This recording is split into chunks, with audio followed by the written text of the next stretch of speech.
Hey everybody, it's Christina Holloway here. Welcome back to my channel. Today we're going to talk about when to know it's time to move on from your job. I have two specific clients who are struggling with this decision, and to be honest, it's an emotional and complicated decision. Feel free to disagree in the comments. So today we're going to talk about 3 signs that things are changing for you at work and how to be strategic about your choices in that moment. Real quick, if you enjoy this content and want to learn more about how to make power moves in your career, make sure to follow my channel and hit the notification bell so you never miss a video from me. All right, so let's get started. Here are 3 signs that it may be time for you to leave your current job and find something new. Number 1, there's no return on investment. For one of my clients, she's been promoted to senior manager at a great company, and she's been working in that role for about 18 months, well, almost 2 years. In that time, she struggled to create a connection to her team, carve out her authority, get top assignments so she can showcase her strengths, and even develop a trusting relationship with her boss and her skip level. Now, she's been at this company a long time and she really likes it there, but the reality of our recent conversations is signaling that her boss, who is very controlling and micromanaging, isn't going to let her have the professional experiences she needs in order to build wins and develop her leadership skills. When she talks to her skip level, he's really not interested in helping her carve out opportunities that will help her grow. So she's stuck. And a lot of the reason she's struggling is because she has a boss that won't let her shine. If you find that you're facing this type of situation, your boss is getting in your way and you really can't see a path forward, then you might need to start thinking about where you want to go next. For this situation, you first want to consider if there are other positions available in the company and come to terms with the possibility that if you want to continue your career trajectory at this company, you may need to make a move into a different group or department. Transferring around the business is actually pretty good if you can pull it off. Having a variety of experiences at the same company shows you have interest in learning about multiple facets of the business. You become a really well-rounded individual with a deep knowledge of the business strategy for your area of expertise. This is also a possible opportunity to find a job inside the company that's at a higher level than what you're doing now. So this is an outside possibility. It doesn't always happen, but I did have a client a year ago who really didn't like where she was, and she reached out to another department, created a mutually beneficial relationship with the new department head, and managed to transfer out of her old department regardless of what her boss wanted, and negotiated a better title and better pay. Her new boss actually created a position for her to get her moved over. It was a great win for her. Honestly, she was determined to make it work and she was not leaving that company. She worked hard to make that move and she played the long game. It took her a year to make it happen. Number 2, there's no path forward. So for my second client in this scenario, her company is facing major layoffs and people are leaving all around her. In fact, she's struggling with an enormous workload because the company's just bleeding people. Also, she's at the top of her career path. She's been promoted all the way up to executive director, and she can see the writing on the wall. The company is reorganizing and transforming into something completely different from when she first started 15 years ago. She also wants to leave while she can. That's one scenario of having no path forward. Another scenario is if you've been at this company for a while now and you've been told repeatedly that you're a great candidate for advancement, but each time a position comes available, you're not landing those jobs. There could be any number of reasons why, but I'll tell you that after a few years, you'll start to feel that you're behind where you really wanted to be at this point in your career. This is definitely a valid feeling and it's real. Once you realize the promotions you thought you were going to get keep evaporating, like the boss has his favorites or outside candidates get hired, or there's always some thin reason that that's just a superficial technicality, then you're going to have to make a tough decision. And I'm going to be honest, this is a bitter pill to swallow. I faced this one too. I loved the company where I worked, and it was hard to imagine leaving that environment and figuring out where to go next.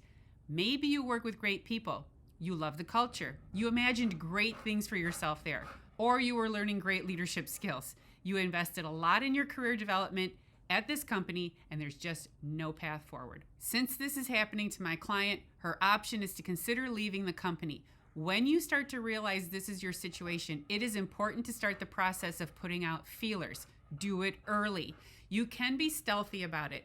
Update your LinkedIn profile and take a pass at updating your resume. You can even set your LinkedIn profile to be discoverable by recruiters without making that public information. And I think this is a great feature at LinkedIn.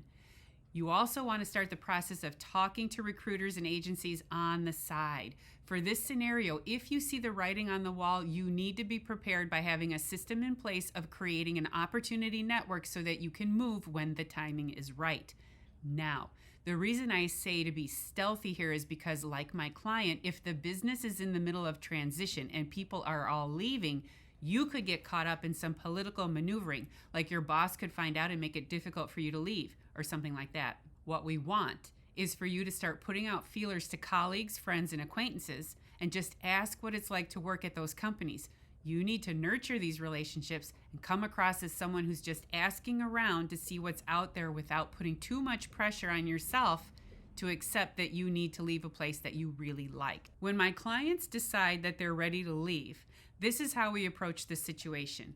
Put out stealthy feelers, get a sense for a company that might have a good fit, and then consider what kind of positions are available. You absolutely want to position yourself as someone who's looking, but also interested in a higher level with potential for growth. You define why you're looking and you take control of the process, even when you're interviewing.